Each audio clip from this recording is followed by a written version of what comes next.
Racikan Berita 1. Bismillahirrahmanirrahim. Assalamualaikum warahmatullahi wabarakatuh. Terima kasih saya sampaikan kepada rekan-rekan media yang sudah memenuhi undangan kami, sebagaimana undangan yang baru semalam mungkin ya disampaikan. Alhamdulillah pada hari ini, hari Kamis tanggal 5 Juni 2025, kami dari tim advokasi anti kriminalisasi ulama dan aktivis menyelenggarakan konferensi pers, terutama menyikapi rilis yang disampaikan oleh Kabid Humas Polda Metro Jaya berkaitan dengan perkembangan penyelidikan kasus yang berdampak pada klien kami, yang hari ini salah satunya hadir adalah Pak Roy Suryo. Dan alhamdulillah sebelum memulai kami perkenalkan bahwa di tim ini ada sejumlah advokat sekitar 60, tapi hari ini yang hadir bersama kami saya sebutkan di sebelah kiri saya ada Bang Azam Khan. Beliau bagian dari tim advokasi dan sekaligus sekjen tim pembela ulama dan aktivis, dan nanti akan mengupdate advokasi yang berkaitan dengan permintaan untuk melakukan gelar perkara khusus di Biro Wasidik Mabes Polri. Kemudian di sebelah kiri ada Bu Kurnia Triroyani, sarjana hukum. Beliau juga salah satu advokat yang bareng-bareng menangani atau mengadvokasi Dr. Roy Suryo, Dr. Rismond dan yang lainnya. Dan hari ini juga beliau nanti kami minta untuk memberikan respon terhadap statement dari, saya katakan pejabat ya, karena penasihat Kapolri yang cenderung bias dan multitafsir, bahkan seperti mengumbar ancaman kepada publik dengan menyebut akan banyak tersangka dalam kasus ini. Dan kemudian ada rekan saya Bung Fitran Sahdeli, sarjana hukum, juga bagian dari tim advokasi, dan ada juga dari sejumlah aktivis yang juga hadir bersama kami, ada Bang Rusah Effendi dan yang lainnya. Kemudian di sebelah kanan saya ini bukan Patih Gajah Mada ya, ini, tapi namanya mirip ya, Bang Jahmada Girsang, sarjana hukum. Beliau nanti juga akan menyampaikan pembacaan rilis resmi dari kami tentang sikap kasus ini akan seperti apa, sehingga setidaknya masyarakat mendapatkan dua perspektif, tidak hanya dari versi Polda Metro Jaya atau Barreskrim Mabes Polri, tapi juga masyarakat bisa mendapatkan informasi versi kami yang kami memang mengalami, melihat ya, dan merasakan langsung, karena kami adalah tim advokasi yang mendampingi sejumlah pihak yang diundang oleh Polda Metro Jaya dalam surat undangan klarifikasi. Kemudian ini adalah artis kita, pejuang kita, Pak Roy Suryo Noto Diprojo. Beliau ini ya, aplausnya ya, Kidalang ya, bisa saja kita sebut beliau Kidalang, yang dengan sederhana mampu menjelaskan kepada kita apa sih perbedaannya identik dan tidak identik dikaitkan dengan 3 ijazah yang salah satunya milik Saudara Joko Widodo, yang kesimpulannya juga tidak identik ya. Makanya nanti kita ingin tahu kalau versi tidak identiknya Kidalang Roy Suryo Noto Diprojo itu kita jelas, gamblang, mudah paham.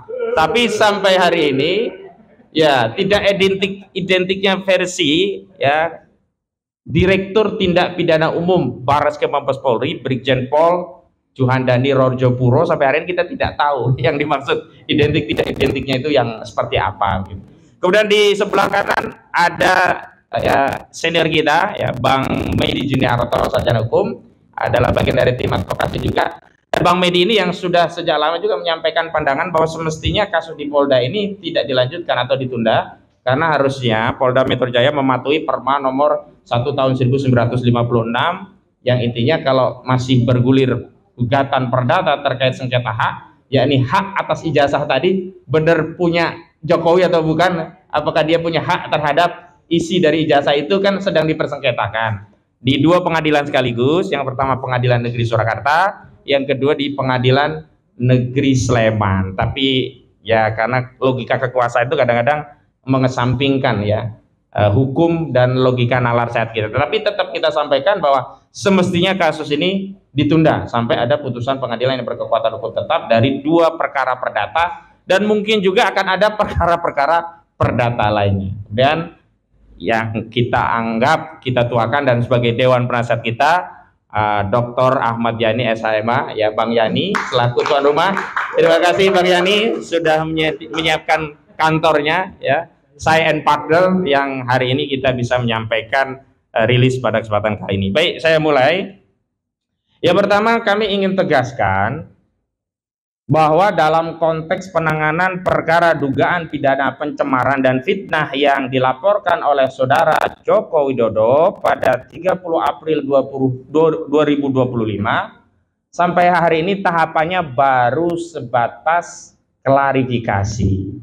Buktinya adalah klien-klien kami sampai hari ini belum pernah dipanggil oleh polisi sebagai saksi, belum pernah. Yang ada klien kami baru diundang. Jadi bunyi suratnya adalah undangan klarifikasi, bukan panggilan polisi. Sebab kalau mengacu KUHP, prosesnya kan diawali panggilan 1, panggilan kedua, dan seterusnya.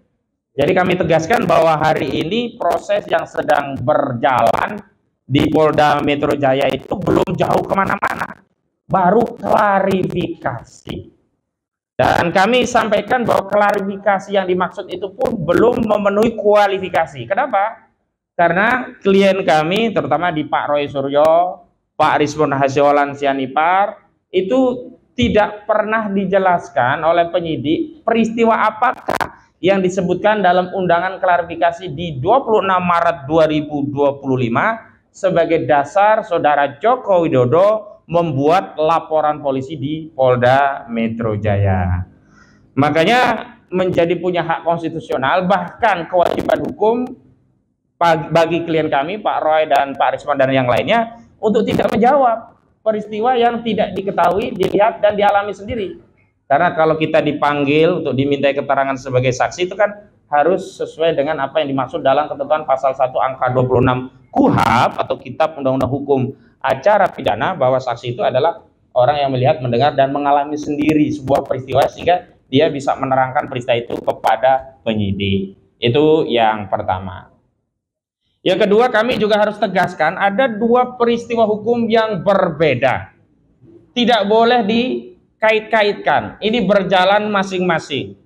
Yang pertama adalah peristiwa DUMAS atau aduan masyarakat yang disampaikan oleh Tim Pembela Ulama dan Aktivis di 6 Desember 2024 yang kemudian ditingkatkan menjadi laporan informasi yang ditindaklanjuti dengan sejumlah undangan klarifikasi juga. Jadi klarifikasi DUMAS di Barreskrim Mabes Polri itu berkaitan dengan adanya aduan dari Tim Pembela Ulama dan Aktivis yang ditandatangani oleh Profesor Dr. Egy Sujana SH MSI, juga sejumlah anggota yang lainnya, misalkan Pak Rizal Fadilah juga ikut, ya, kemudian Pak Azamkan selaku sekjen dan yang lainnya, bahkan aktivis juga ikut mendampingi, Pak Rustam Effendi juga kan. Nah, itu adalah kasus atau peristiwa yang berbeda dengan kasus yang dilaporkan oleh Saudara Joko Widodo. Kasus di Barreskrim Mabes Polri adalah DUMAS yang sebenarnya keinginan kawan-kawan TPUA saat itu langsung menjadi LP Pro Justisia. Tapi di 6 Desember LP ini tidak diterbitkan dan laporan dari Tim Pembela Ulama dan Aktivis hanya diarsip di DUMAS. Baru ditindaklanjuti setelah ada laporan Saudara Joko Widodo 30 April, di mana di 6 Mei 2025 mulai ada panggilan klarifikasi, termasuk Bang Medi Juniarto kalau tidak salah juga di 6 Mei 2025 bareng juga dengan Bang Rizal Fadilah 6 Mei. Kemudian Bang Rizal Fadilah 8 Mei-nya dipanggil Polda Metro Jaya untuk memenuhi undangan klarifikasi, tapi qadarullah malamnya kecelakaan itu.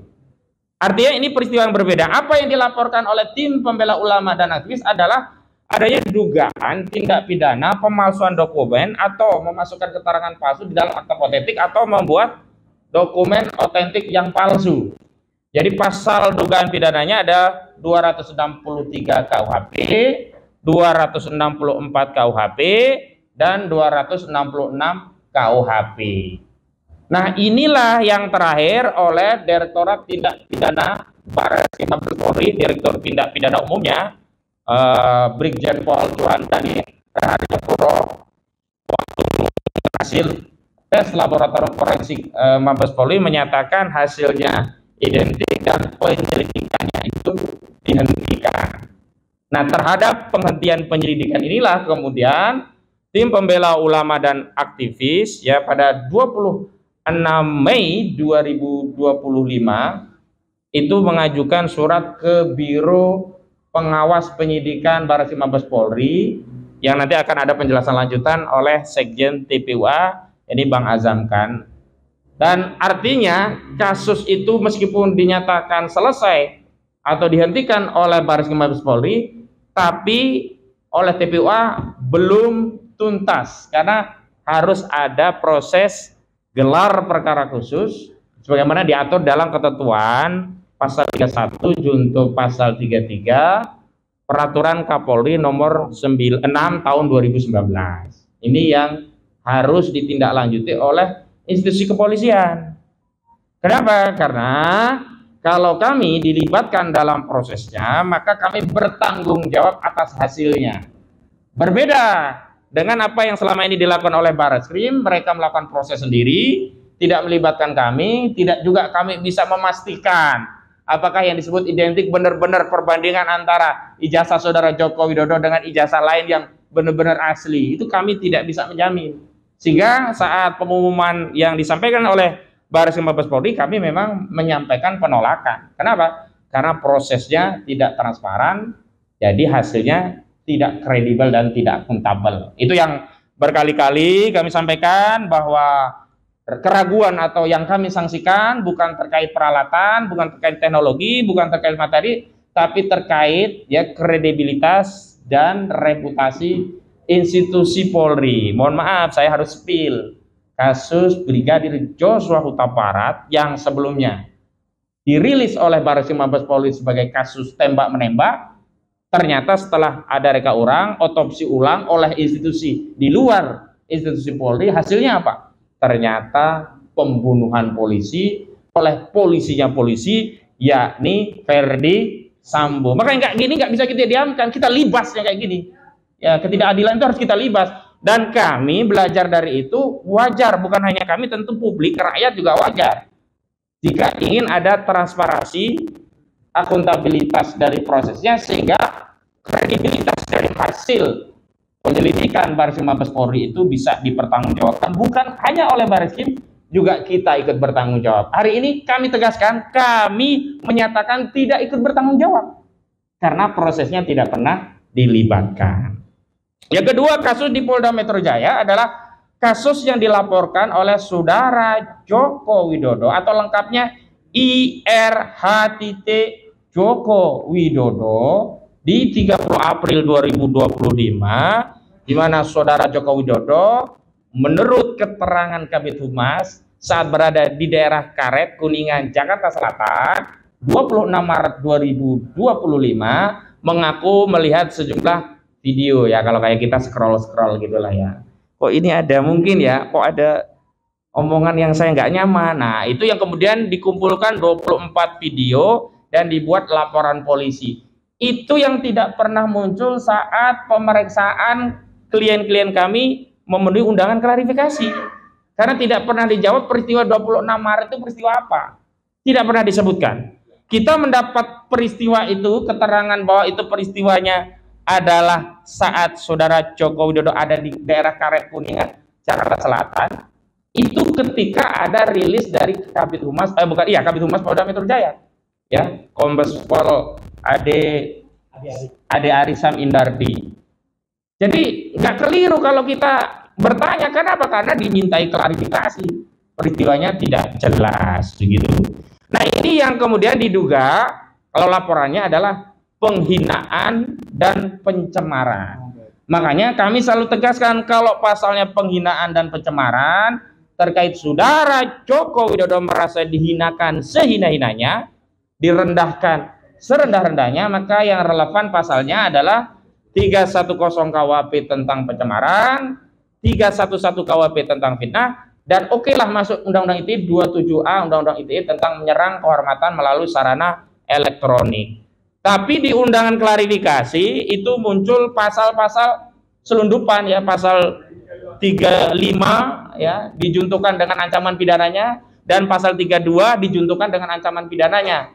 Jadi yang 35 itu ancamannya 12 tahun penjara, yang 32 itu ancamannya 8 tahun penjara. Ini yang kami kritisi, yang sampai hari ini tidak mendapatkan jawaban dan klarifikasi. Karena sejak awal tidak ada kasus ini yang mengarah kepada delik selain pencemaran dan fitnah. Kemudian saya juga mau kasih tahu, ternyata di luar Polda Metro Jaya di 30 April 2025 ada juga laporan. Walaupun sekali lagi saya tegaskan sampai hari ini klien kami belum memiliki status apapun selain pihak yang dimintai klarifikasi. Saya tegaskan sekali lagi, klien kami belum menyandang status apapun atau tidak memiliki status apapun kecuali diminta klarifikasi. Jadi kalau ada media yang menyatakan terlapornya atas nama A, B, C, D, saya katakan itu semuanya keliru, bohong. Kenapa? Justru acuan siapa yang terlapor itu adalah keterangan resmi dari penyidik. Saat penyidik memanggil klien kami dan sebelum terjadi proses mengambil keterangan untuk klarifikasi, itu ditanya, ini terlapornya siapa? Agar menjadi jelas. Kalau terlapornya ternyata saudara kita, kan kita boleh menolak untuk memberikan keterangan gitu. Ternyata terlapornya disebutkan baru dalam tahap penyelidikan. Ya, jadi tidak jelas. Kalau tahap penyelidikan ini juga ngeri-ngeri juga. Jadi saya ingat statement, nanti tolong komentari ya Bu Kurnia, dari penasihat Kapolri Irjen Pol Purnawirawan Arianto Sutadi, yang saya tegaskan saudara Arianto ini mengedarkan atau menebarkan ancaman kepada masyarakat dengan menyebutkan akan banyak tersangka dari kasus ini. Itu bukan wewenang saudara. Saudara bukan penyidik, bukan juga juru bicara dari penyidik, baik penyidik di Polda maupun di Barreskrim. Sehingga sebaiknya sebagai penasihat Kapolri, saudara menasihati Kapolri, bukan mengedar tudingan kepada masyarakat, mengedarkan kecemasan kepada masyarakat seolah-olah siapapun yang terlibat dalam pro kontra ijazah palsu saudara Jokowi, hati-hati bisa jadi tersangka. Ya, ini yang nanti akan didetailkan oleh Bu Kurnia Triroyani. Jadi saya lanjutkan, selain di Polda ada laporan yang lain, misalkan di Polres Jakarta Selatan dan Polres Jakarta Pusat. Ada dua entitas yang juga melaporkan perihal yang sama terkait ijazah palsu saudara Jokowi, tapi dengan judul pidana yang berbeda, bukan lagi pencemaran, tapi menggunakan pasal penghasutan 160 KUHP. Dan ini sudah masuk duluan sebelum saudara Joko Widodo memasukkan laporan di 30 April 2025. Tapi kemarin saya baca di media, kasus ini disatukan atau dikonsolidasi ke Polda Metro Jaya. Tapi kalau saya punya pendapat, ini sebenarnya bukan konsolidasi, sebenarnya memang tak layak ditindaklanjuti karena nggak relevan. Ini sama saja oleh Polres Jakarta Selatan, oleh Polres Jakarta Pusat, kasusnya ini ditolak. Ya, laporan dari pemuda patriot itu dan juga Pradi Bersatu sebenarnya secara substansi tidak layak. Tapi ya kasihan kalau dibilang nanti ditolak karena layak, dikira nggak ngerti ya, bikin laporan polisi, ya dihiburlah Bapak, kasus Bapak kita konsolidasi ke Polda gitu kira-kira. Ya nggak apa-apa lah. Tapi saya ingin menegaskan kasus ini sudah masuk pada proses yang masuk kategori lex spesialis, dan dalam asas hukum dikenal kaidah lex spesialis derogat lex generalis. Lex spesialisnya adalah delik aduan saudara Joko Widodo yang menyatakan dirinya direndahkan serendah-rendahnya dan merasa dihina sehina-hinanya, maka pasal yang spesialis punya legal konstitusional untuk menyelidiki perkara ini hanya pasal 310 KUHP, 311 KUHP kalau ITE-nya hanya 27A Undang-Undang ITE. Maka dengan demikian seluruh laporan yang berkaitan dengan ijazah palsu, yang berkaitan dengan tuduhan apapun termasuk tuduhan penghasutan itu tidak bernilai. Karena itu delik publik, delik umum. Gak mungkin juga nanti karena kewenangan pengadilan berbeda nanti sidang, misalnya saudara Joko Widodo baru diadili sebagai saksi korban di Pengadilan Negeri Jakarta Selatan karena Polda Metro Jaya ada di Jakarta Selatan. Besoknya dipanggil hakim Pengadilan Negeri Jakarta Pusat berdasarkan laporan dari Polres Jakarta Pusat. Kan ini membingungkan gitu. Kasihan Pak Jokowi yang nanti dipanggil-panggil terus gitu. Diperiksa dari peradilan sini, peradilan yang lain. Fokus saja. Ya, saya minta penyidik fokus karena sudah ada lex spesialis. yakni saudara Jokowi, dan memang delik aduan yang berwenang untuk mengadukan komplain terhadap wibawanya, marwahnya tercederai hanyalah korban. Jadi nggak ada urusan itu dengan Peradi Bersatu, nggak ada urusan itu dengan apa satunya Patriot Nusantara, nggak ada urusan itu dengan apa yang mengatakan dirinya Reco, Proco, apalagi Reco dan yang lainnya. Itu Solmed ya, itu nggak punya nilai. Makanya ini hanya punya nilai apa bikin gaduh di masyarakat saja. Dia bukan Jokowi, dia bukan kuasa hukum Jokowi, dia tidak punya wewenang bertindak untuk dan atas nama Jokowi. Apa dasarnya dia bikin laporan polisi? Kecuali apa? Bikin gaduh. Ya, itu saya tegaskan, bikin gaduh gitu. Kalau di balik itu ada cuan ya tanyakan kepada mereka. Karena sebelumnya saya tidak percaya kasus ini ada yang mendanai. Tapi begitu Ngabalin menyatakan ada duit besar dari kasus ijazah palsu ini, saya jadi yakin dan percaya, dan dugaan kuat saya dapat cuan besar di antaranya adalah Ngabalin. Jadi jangan tuduh-tuduh kita, karena sebenarnya Ngabalin nggak pernah ngomong. Nah sekarang kenapa dia ngomong? Tanya itu dapat duit nggak kamu Ngabalin? Nah, ya jangan buruk muka cermin dibelah, ya kan? Buruk muka tambal saja muka kamu sendiri kan? Jangan belah-belah cermin. Baik, itu pengantar dari saya. Baik, untuk menyikat maka kita akan coba masuk ke substansi. Tapi sekali lagi saya ingin tegaskan, apa yang terjadi di Barreskrim berbeda dengan apa di Polda. Maka bukti-bukti proses yang ada di Barreskrim tidak bisa dianalisa dan digunakan untuk memproses laporan saudara Joko Widodo, karena dua institusi ini menyatakan hal yang sama.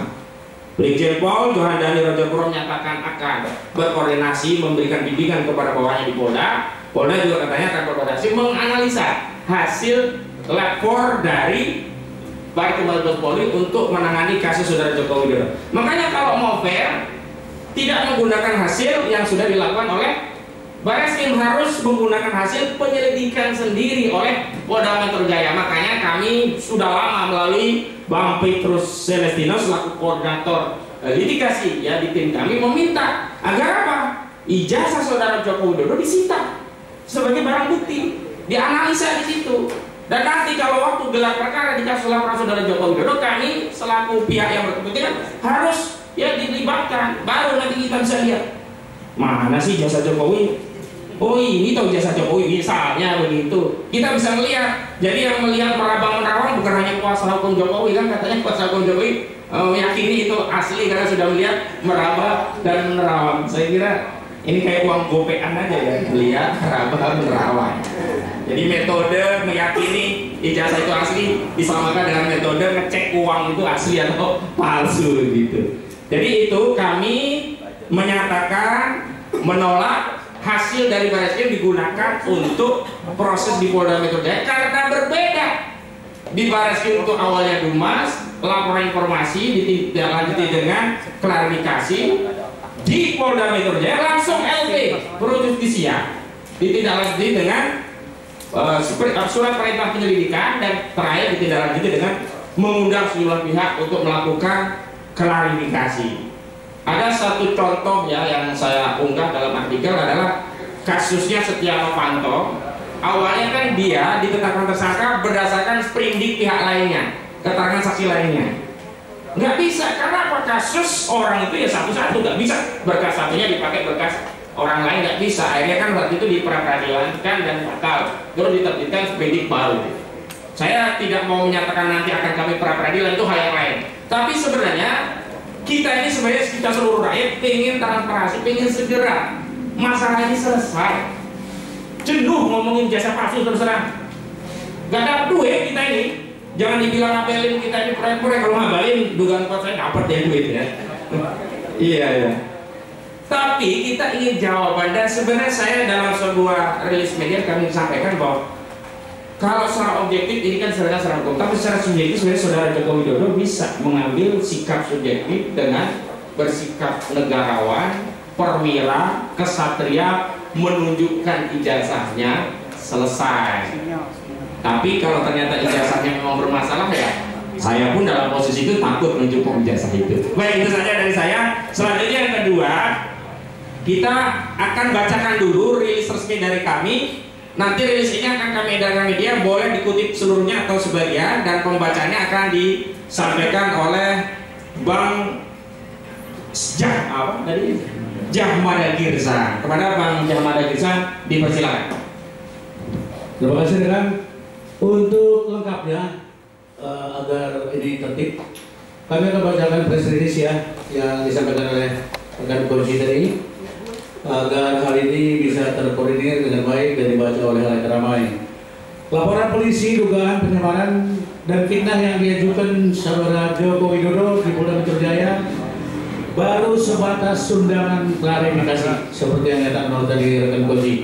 Sehubungan dengan keterangan yang disampaikan oleh Kepala Bidang Hubungan Masyarakat Polda Metro Jaya, Kombes Adi Ari Syam Idradi, yang mengatakan telah 29 saksi yang diperiksa terkait kasus fitnah ijazah palsu Joko Widodo Kamis 22 Mei yang lalu. Tim advokasi anti kriminalisasi akademis dan aktivis selanjutnya cukup disebut tim advokasi menyampaikan sikap dan tanggapan sebagai berikut. Ada 4 poin. Pertama, tim advokasi menegaskan kepada publik dan kepada aparat kepolisian bahwa tahapan pemeriksaan kasus yang dilaporkan oleh saudara Joko Widodo baru sampai pada tahap klarifikasi. Jangan lupa klarifikasi, itu penting.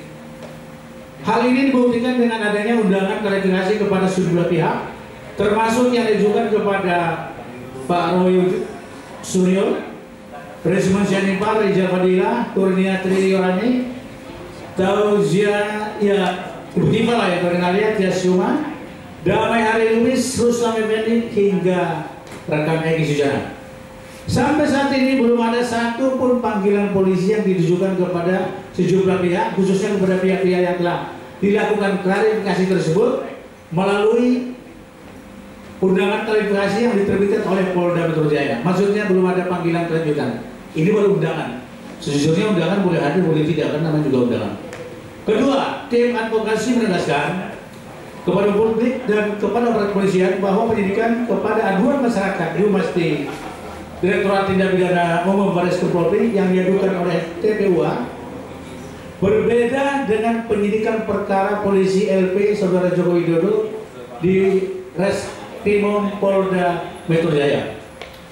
Dasar hukum proses Baris Krim adalah Dumas di TPUA tanggal 6 Desember 2004 yang ditingkatkan menjadi laporan informasi nomor LI 39 dan seterusnya di Tipidum pada tanggal 9 April 2025 atas nama pengadu Profesor Dr. Egy Sujana SH MSI, dan kemudian diterbitkan surat perintah penyidikan nomor SP Lidik 1007 dan seterusnya di Tipidum pada tanggal 10 April 2025 adalah penyelidikan perkara dugaan pidana pemalsuan dokumen, pemalsuan akta otentik, dan memasukkan keterangan palsu ke dalam akta sebagaimana dimaksud dalam pasal 263, 264 dan pasal 266 KUHP. Itu pasalnya.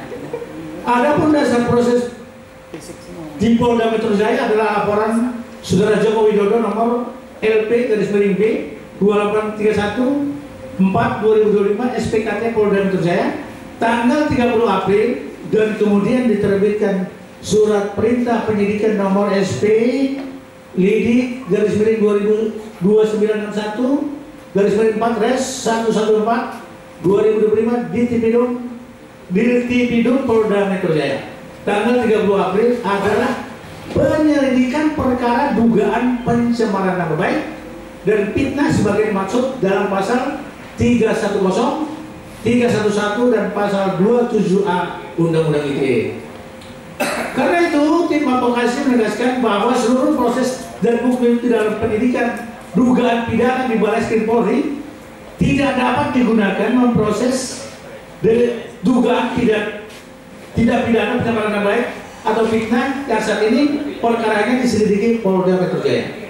Ketiga, tim advokasi menegaskan kepada publik dan kepada aparat kepolisian bahwa untuk melanjutkan proses penyelidikan perkara dugaan pidana pencemaran nama baik dan fitnah, maka penyidik Polda Metro Jaya harus segera menyita dokumen milik pelapor saudara Joko Widodo sebagai bukti, sekaligus klarifikasi kepada sejumlah pihak yang berkaitan dengan ijazah pelapor saudara Joko Widodo, termasuk tapi tidak terbatas melakukan pemeriksaan terhadap kepala SD tempat Joko Widodo bersekolah, kepala SMP tempat Joko Widodo bersekolah, kepala SMA tempat Joko Widodo bersekolah, rektor Universitas Gadjah Mada atau UGM, dekan Fakultas Kehutanan UGM, hingga Kasmujo yang sebelumnya diklaim sebagai dosen pembimbing skripsi Joko Widodo.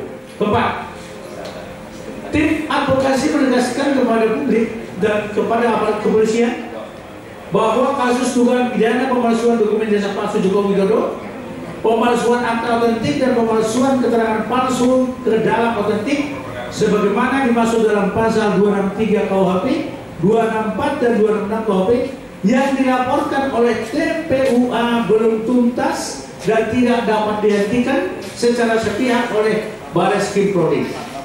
Karena TPUA sedang mengajukan permohonan gelar perkara khusus melalui Biro Pengawasan Penyidik Polri atau Biro Wasidik.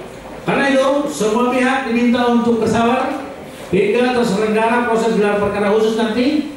Diimbau agar tidak gegabah menyampaikan pernyataan bersifat prematur dan yang simpang siur. Oleh sebab itu kita konsentrasi kepada press release yang diturunkan oleh tim advokasi hari ini. Demikian rilis media yang sampaikan. Jakarta 5 Juni 2005, tim advokasi anti kriminalisasi akademis dan aktivis. Terima kasih. Terima kasih Bang Jamal Mirza. Itu adalah sikap kami pada prinsipnya sudah kami bacakan dan sudah kami jelaskan. Selanjutnya tadi di akhir kita menyatakan bahwa penyelidikan di Bareskrim terkait kasus dugaan ijazah palsu Jokowi itu belum tuntas karena TPUA sedang mengajukan permohonan gelar perkara khusus. Karena itu saya minta Sekjen TPUA yang anggota tim advokasi juga Bang Azamkan untuk menjelaskan bagaimana perkembangan terakhir surat permohonan gelar perkara khusus itu. Kepada Bang Azamkan, persilakan. Terima kasih. Bismillahirrahmanirrahim. Assalamualaikum warahmatullahi wabarakatuh. Sebelum masuk pada tadi yang disampaikan oleh koordinator Mas Buzirudin, jadi saya akan menjelaskan begini, bahwa Bang Egy itu, Profesor Egy itu sebenarnya berkeinginan dia melakukan LP, tapi diarahkan ya kurang lebih ke Dumas. Ya oke, nggak apa-apa. Dan itu terjadi tanggal 9 Desember 2024. Nah, di tanggal 20 Maret itu mengajukan tambahan alat bukti. Terlampir flash disk 7 video tanggal 20 Maret. Tanggal 7 April ada bukti tambahan TPUA diajukan kembali gitu ya, tentang tanda tangan Profesor Dr. Insinyur Ahmad Sumitro yang seharusnya Profesor Dr. Ahmad Sumitro itu kan Sumitro, dan itu diakui oleh anaknya bahwa itu bukan. Itu kita ajukan gitu ya. Nah, selanjutnya juga tanggal 24 April, tanggal 15 April itu pada saat berangkat mau ke mana itu, Jogja dan ke Solo, itu memang Bang Egy nggak ikut karena sakit ya. Nah, tanggal 24 diwakili oleh 3 orang lah ya, dari Bang DHL, dari TPUA ya, Mbak Kurnia, termasuk Bang Rizal. Nah, tanggal 24 Bang DHL itu diperiksa ke Mabes Polri ya, sambil lalu menambahkan juga bukti. Nah, terkait dari apa yang disampaikan tadi, nah kita kan bicara Perkap ya, Perkap 6 2019 ya, pasal 31 tentang tindak pidana penyidikan. Itu kan ada 2, yang gelar perkara biasa sama gelar perkara khusus. Artinya dibolehkan untuk mengajukan itu, nggak ada masalah gitu ya. Nah, pada saat itu tanggal 26 itu kita sudah mengajukan ke beberapa tempat, termasuk juga ke Karowasidik.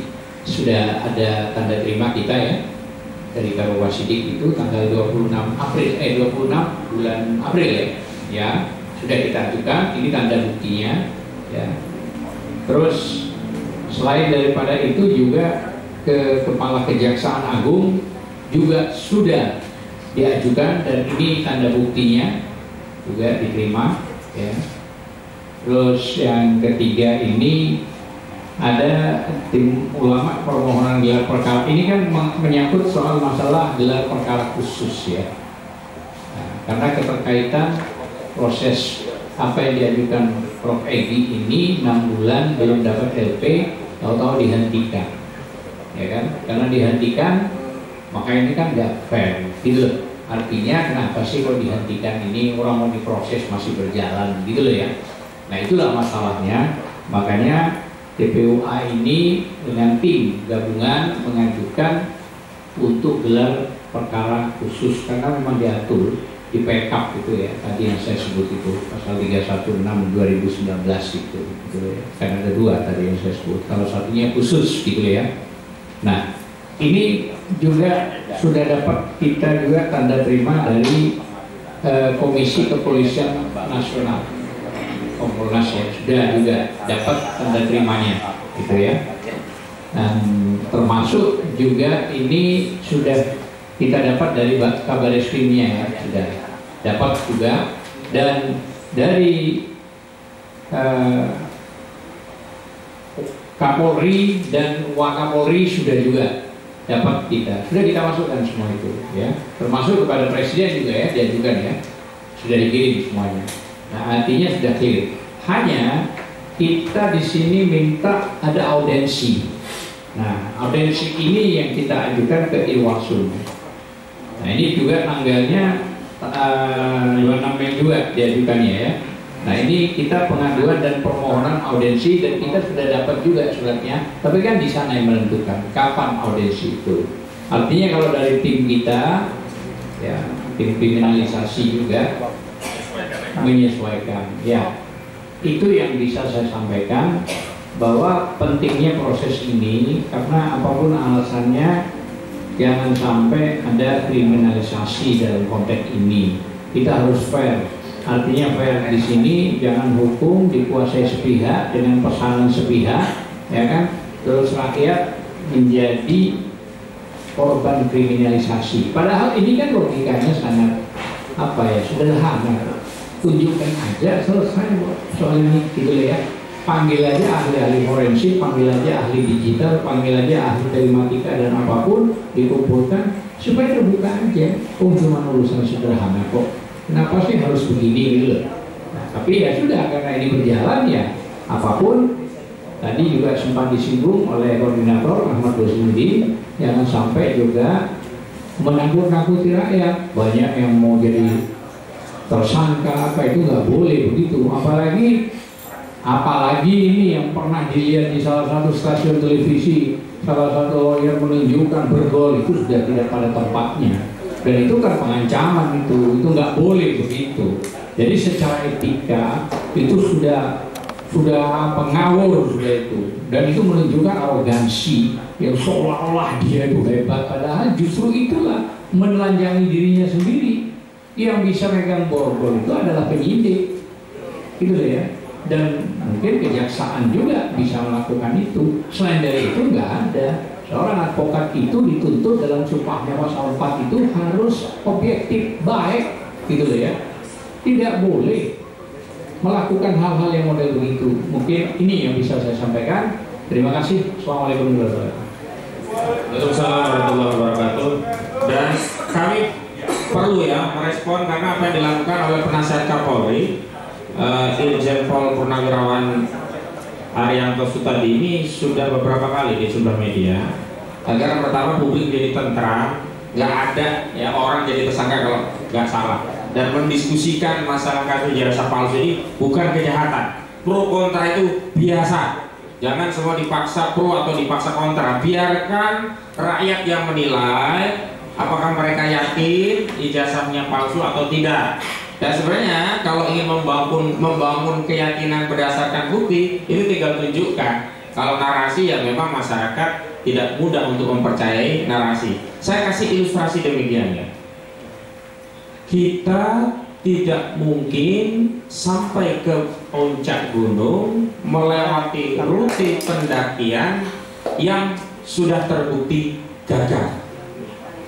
Maksud saya adalah, kalau kita ingin meyakinkan publik ijazah itu asli, maka kita tidak boleh menempuh rute untuk meyakinkan publik dengan pola, cara, atau mekanisme yang terbukti sudah gagal. Apa itu? Untuk membuktikan ijazah Jokowi asli dengan cara mempidanakan orang. Ini sudah terbukti kasus Bambang Tri dan Gus Nur, itu kan dipidana. Harapannya kan publik menjadi yakin, oh ijazah Jokowi kan asli. Apa buktinya? Gus Nur, Bambang Tri di penjara. Kan nggak nyambung dan nggak bisa memberi keyakinan. Maka hari ini jangan mengambil rute itu untuk kedua kalinya, itu udah gagal.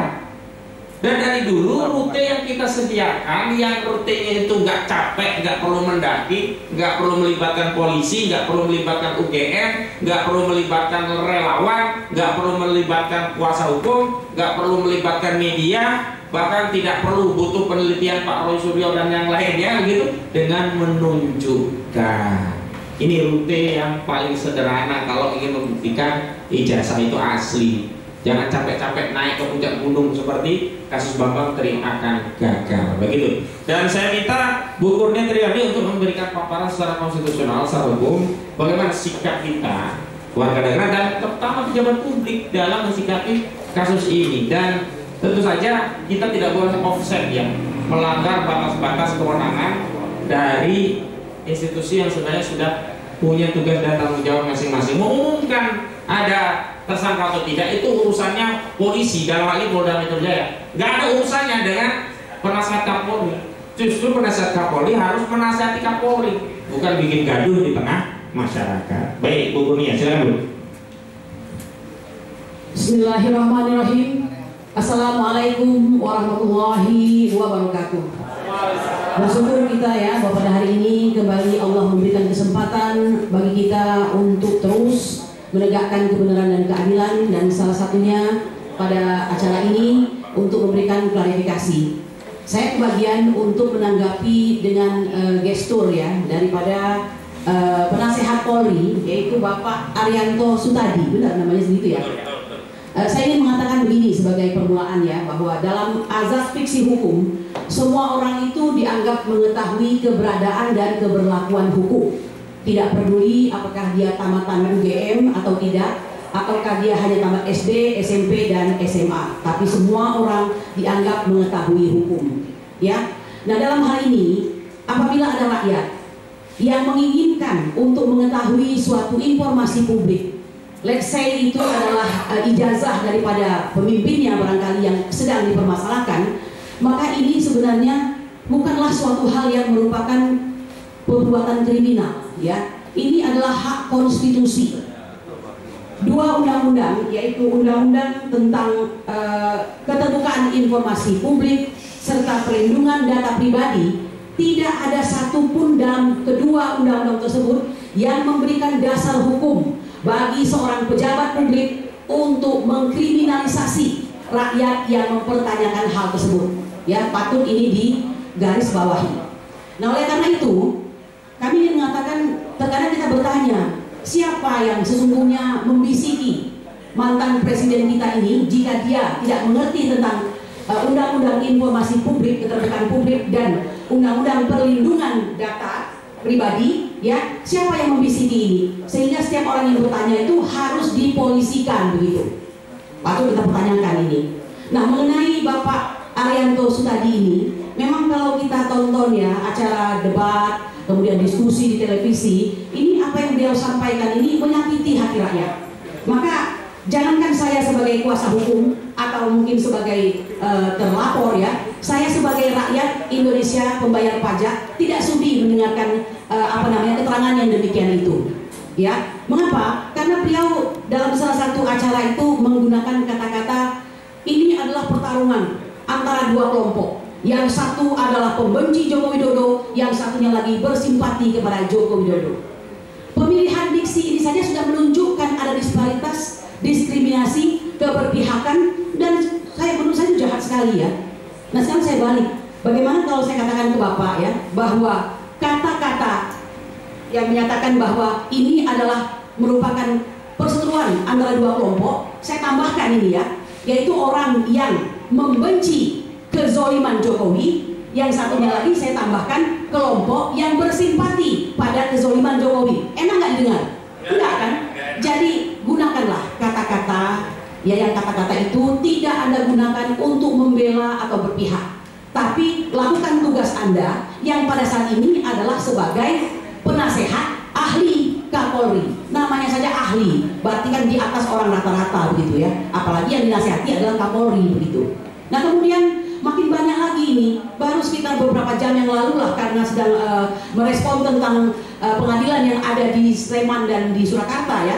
Beliau dengan sangat lincah mengatakan bahwa ini akan ada banyak tersangka, karena di Polda nanti itu tentang bukan hanya soal pencemaran nama baik dan fitnah, tapi juga tentang provokasi serta penghasutan. Ini Bapak sebenarnya paham atau tidak masalah ini? Ya, Anda dalami dulu, baru Anda sampaikan di Polda apa urusannya, begitu ya. Jangan kebencian Anda kepada suatu kaum itu membuat Anda ngawur dalam memberikan informasi kepada masyarakat Indonesia. Apalagi kapasitas Anda adalah sebagai staf ahli Kapolri. Ya, Bapak Ibu sekalian, narasi yang paling sering kita dengarkan lagi, kelompok-kelompok yang dia sebut dengan pembenci Jokowi itu adalah kelompok yang dia sebut dengan HTI, FPI, gerombolan sakit hati karena kalah pilpres dan sebagainya. Ayolah Pak, ya jangan Anda gunakan kata-kata tersebut, karena itu akan semakin mendowngrade Anda yang sudah pada level ahli tadi begitu. Ya, ini yang perlu saya sampaikan. Akan tetapi Bapak Ibu sekalian, saya tidak bisa berharap banyak. Ya, jadi mohon maaf kalau kami akhirnya berpendapat bahwa pernyataan Bapak Arianto Sutadi sebagai staf ahli Kapolri itu tidak lepas kaitannya dan harus dipahami bahwa beliau ini sebagai purnawirawan Pati ya, perwira tinggi Polri yang juga duduk sebagai pimpinan Polri. Ya tentu saja ya, barangkali beliau berpihak kepada kepentingan Polri saat ini. Jadi jangan sampai kami akan berprasangka dan praduga buruk bahwa kita tahu Polri hari ini adalah Kapolri yang terlama menjabat posisinya, dan beliau itu siapa, nanti saya jadi salah lagi ngomongnya ini ya. Tetapi itu adalah fakta di masyarakat yang tidak bisa dibantah, tapi mungkin tidak banyak orang mampu mengatakannya. Nah jadi kami tahu bahwa beliau tidak akan dalam hal ini ya, melihat dari beberapa statementnya di media massa, akan membela atau adil dalam hal ini. Nah oleh karena itu, fungsi daripada klarifikasi hari ini saya kira banyak gunanya ya, untuk Bapak Arianto Sutadi membedah diri agar besok kalau tampil lagi di televisi, tampillah sebagai bayangkari negara ya, bukan bayangkari seseorang. Saya kira demikian ya. Jadi begitu Bang Ahmad Rosinuddin yang bisa saya sampaikan ya. Nah sekali lagi saya ingin menyampaikan bahwa sudah selayaknya presiden, mantan presiden, yaitu orang yang sesungguhnya adalah orang yang bukan orang biasa ya. Beliau itu tetap dalam hidupnya akan terus menyandang orang yang luar biasa. Apa buktinya bahwa beliau orang luar biasa? Setelah beliau tidak lagi menjabat sebagai presiden, bukankah beliau berhak mendapat gaji yang disebut dengan pensiunnya itu ya? Nah itu menunjukkan bahwa dia tidak biasa, dia adalah pensiunan presiden begitu. Dan dia bukankah mendapatkan hadiah dari negara berupa rumah yang di Colomadu itu yang nilainya hampir 100 miliar dan sebagainya. Nah oleh karena itu bertingkahlah yang baik, bertingkahlah yang sesuai dengan hukum, karena pada dasarnya pada saat kita berada pada posisi saling kontra seperti ini, hukumlah sebagai panglima. Jadi demikian yang bisa saya sampaikan. Wabillahi taufiq wal hidayah. Assalamualaikum warahmatullahi wabarakatuh. Baik, terakhir sebelum nanti kami buka tanya jawab, karena ada salah satu pihak yang diklarifikasi hadir yang beliau ini klien kami, Pak Roy Suryono Diprojo, dan itu kami mohonkan beliau untuk menyampaikan mungkin pandangan. Terima kasih karena selama ini ternyata masyarakat membersamai perjuangan beliau. Silakan Pak Roy. Terima kasih. Bismillahirrahmanirrahim. Assalamualaikum warahmatullahi wabarakatuh.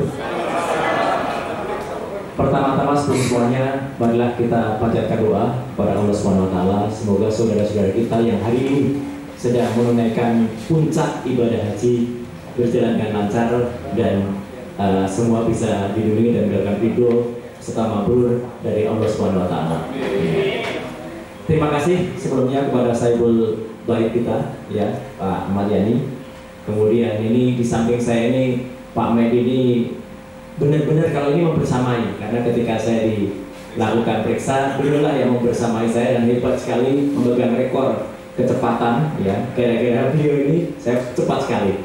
Pak Jamada, terima kasih atas penguatannya. Tentu kepada sahabat kita, saudara kita Bang Ahmad Kosinudin selaku koordinator tim non litigasi, bersama dengan Pak Petrus Celestinus selaku koordinator tim litigasi, Pak Asamkan sekjen kita ini juga luar biasa dalam melakukan advokasi, dan tentu saja saudari saya ya Ibu Kurnia Trigoyani yang bersama-sama dengan kita semua, dan semua teman-teman yang lain termasuk yang paling ujung korlap kita.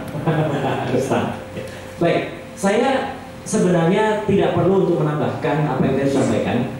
Yang disampaikan oleh kawan-kawan lawyer ini luar biasa ya. Jadi ini sudah ahlinya hukum dibandingkan hukum gitu ya gitu. Jadi saya tidak akan menambahkan sedikit pun ya. Saya setuju dan sepakat semuanya, karena ini adalah kesepakatan kita bersama untuk melawan kezoliman yang ada.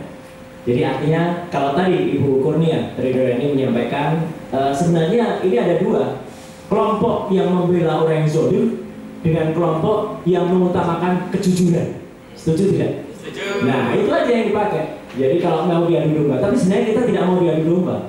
Baik oleh Pak Arianto ya, sayang banget ya beliau itu bintang 2 polisian tapi statementnya kayak gitu, atau yang belakang menjadi polisi kemarin ya itu ya gitu, tapi nggak usah lah ditanggapi kayak gitu ya, itu membakin semakin besar nanti kepalanya ya. Ngabalin juga nanti sore kebetulan saya mungkin akan diadu sama Ngabalin ya di Kompas ya, jadi saya akan sampaikan kepada dia apa yang sebenarnya malah justru dia yang dapat. Jadi sekali lagi teman-teman semua, tidak ada hal yang lain yang ingin saya sampaikan selain apa? Ucapan terima kasih saya, ya wabil khusus saya kepada seluruh masyarakat yang sudah memberikan dukungan, support, moral dan semuanya atas ini, ya. Dan juga terhadap tentu saja kepada kawan-kawan lawyer ini, dan juga kepada mak-mak, ibu-ibu yang terus tanpa lelah, tanpa henti, dan tanpa ada yang mendanai. Ini luar biasa ya, sama sekali ya, dituduh ada yang mendanai berbis-bis ke Jogja ke Solo, satu bis kok dituduh berbis-bis itu gimana gitu ya. Nggak ada yang mendanai sama sekali, menginap sendiri, urunan sendiri ya. Jadi saya kira itu Pak Kosinudin, saya 99% kalau istilah saya sangat sepakat dengan kegiatan dan isi press conference hari ini. Kalau istilahnya Pak Respon 11.000 triliun gitu ya, setuju dengan acara hari ini.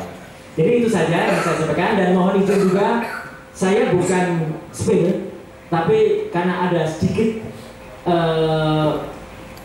tindakan yang sangat tidak pantas dilakukan ya oleh wapres kita, saya izin untuk mulai hari ini juga menyuarakan bahwa saya sangat mendukung juga upaya pemakzulan yang dilakukan Purnawirawan, bukan karena fufafa yang itu terbukti, tapi wapres kita itu mengikuti akun judi online. Bukan hanya satu, saya temukan 3 akun judi. Jadi dari 640, ini silakan di-quote, 640 yang dia follow. Jadi dia tuh hanya memfollow 640, 3 diantaranya akun judi online. Mau set wapres sudah menyatakan tidak tahu kalau itu ganti judi atau enggak. Kalaupun tidak ganti judi, awalnya adalah permainan game online. Dia posisinya mengikuti itu semenjak tahun Desember tahun 2022, sudah saya periksa. Dan itu artinya dia sudah jadi pejabat publik, dia sudah jadi wali kota, mengikuti akun game. Dan gamenya itu tentu saja masa nggak ngerti namanya di akun itu .slot, menjabrik.slot, ada slotnya, yaitu pasti main judi online. Jadi mohon izin Pak Kosinudin dan teman-teman semua, saya tetap bersama-sama dan juga berjuang bersama, tapi izin saya juga mulai nembak ya, karena kalau itu jelas tindakan tercela yang dilakukan oleh seorang wakil presiden ya, dan itu akan langsung oleh teman Purnawirawan akan langsung digunakan sebagai tambahan pada surat yang diajukan ke DPR dan MPR, yang sayangnya memang hari ini DPR dan MPR masih reses semenjak tanggal 26 Mei yang lalu, dan nanti akan berakhir pada tanggal 26 Juni. Jadi kalau nanti 26 Juni mungkin nanti akan ada gerakan juga dari para purnawirawan. Saya kira itu rekan-rekan sekalian.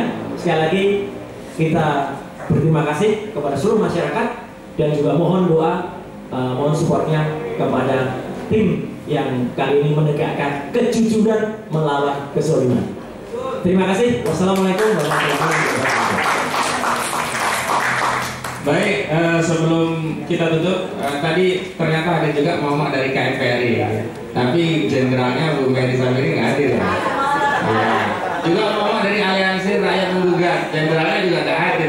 Gubernur Wulandari, itu ada posisi Bu Tita dan yang lain. Terima kasih Bu-Ibu, dia menambah semangat juang kita. Ternyata kita tidak sendirian, kita didukung oleh banyak masyarakat. Baik, rekan-rekan media, ada pertanyaan silakan. Pak Edi Mulyadi yang pertama, ada lagi? Pak Edi dulu, silakan. Ya, tapi ada dua. Yang pertama soal nasihat Kapolri. Oh ya, yang khusus tadi ya. Ya, lalu setelah kita mengkritisi ucapan-ucapan provokatif dan pemecah belahnya itu, ada nggak tindakan hukum yang mau kita lakukan? Yang pertama. Yang kedua, khusus Mas Suryo balik ke buku Papa, kalau itu dianggap sebagai memfollow akun Google itu sebagai tindakan tercelanya di mana? Ya. Baik, ya saya satu saja, nanti Pak Roy ya satunya. Semangatnya, kenapa kami kompres dalam menyampaikan itu, dan saya minta juga Bu Kurnia menyampaikan nasihat atau kritik kepada Pak Arianto tadi, itu semangatnya adalah amar ma'ruf nahi mungkar, mengingatkan. Lalu apa tindakannya setelah itu? Ya kita lihat.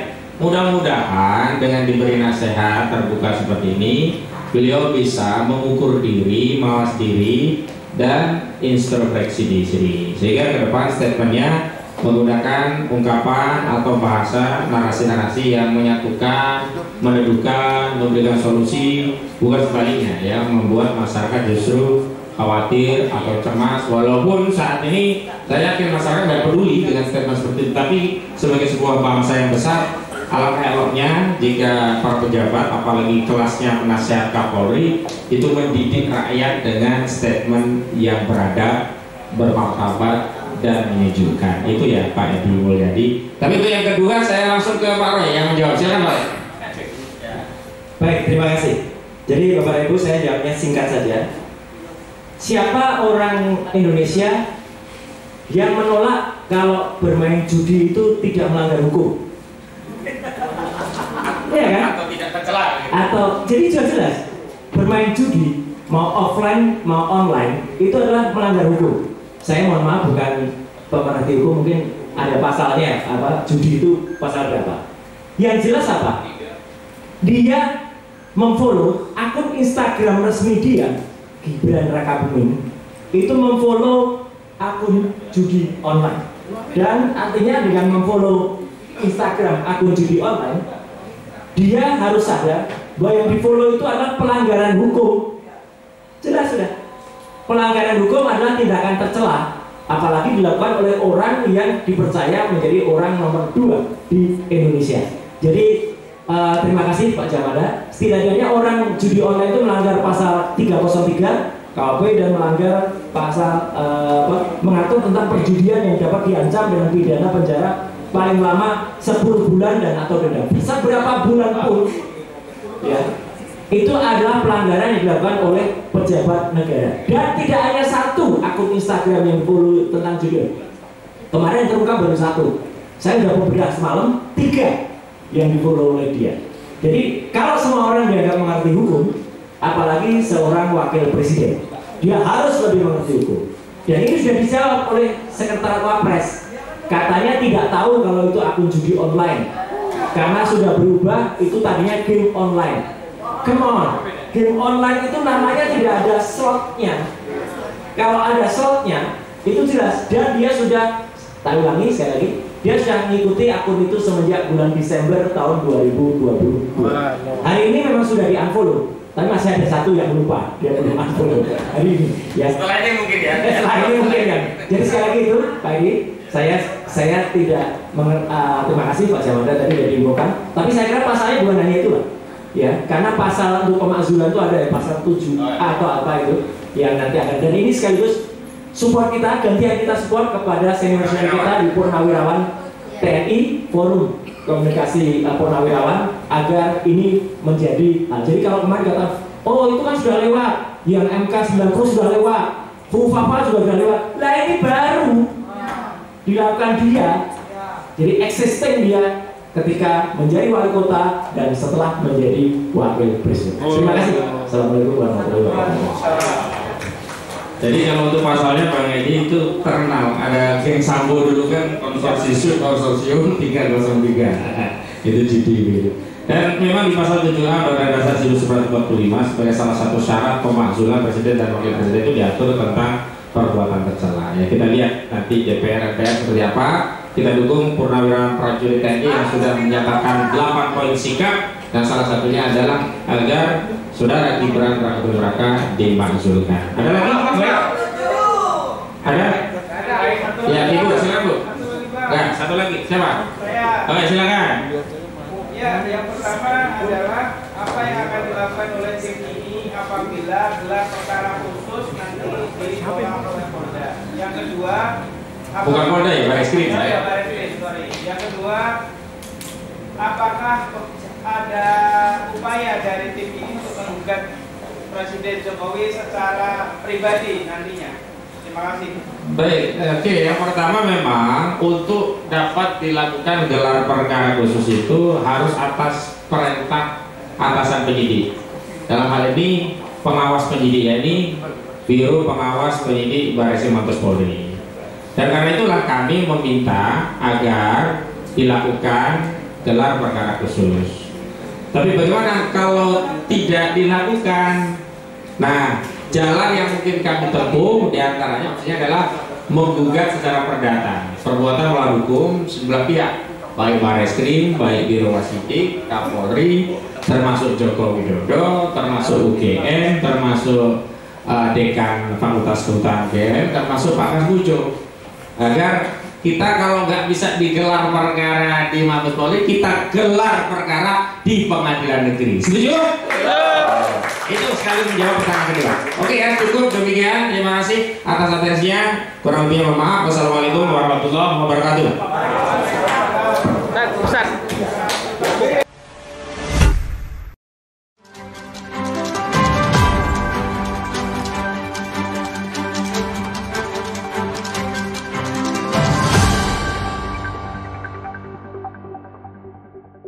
Racikan Berita 1.